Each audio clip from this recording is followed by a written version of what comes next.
Hi, everyone. I'm going to talk about the concept of the incarnation, or what is philosophically referred to as the hypostatic union. That's a fancy term, but what it means is that the second person of the Blessed Trinity, Jesus, took on a human nature at some point, and so that individual, Jesus, has two natures. He has a nature of God. He is God, and he also has the nature of a human being.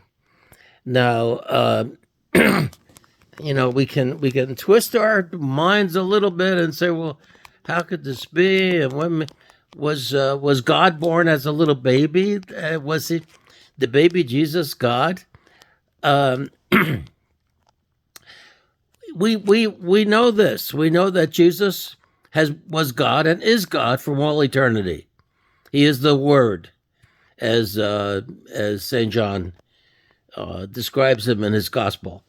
On the other hand, he is also a man. He is fully a man. He had our feelings. Look at the way he wept when he heard of Lazarus' death, and he wept for Jerusalem, and he had feelings. He loved his mother. He loved the Apostle John, the one especially loved by Jesus. So, and it's not portrayed in the gospel, but he had he had feelings just like we do. He suffered. He had grief. He had sorrow. He had disappointment. He had wrath. Look at the way he upset the tables at the temple when they were doing money changing.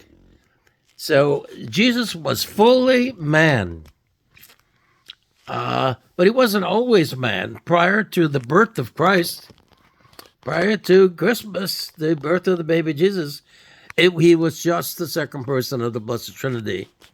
And then at a time in history, Jesus was born. That human nature already belonged completely to Jesus Christ, the second person of the Blessed Trinity. So Jesus basically made that human nature special, and that it was tied to him and unified by his own person.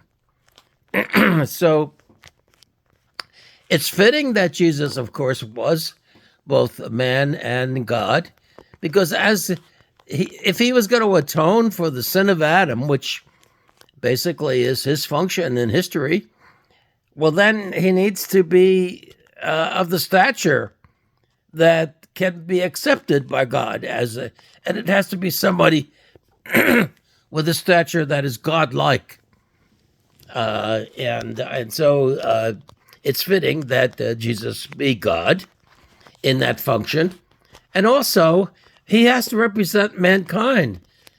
So, but Jesus did. He represented all of mankind. He was like us in every way except for sin.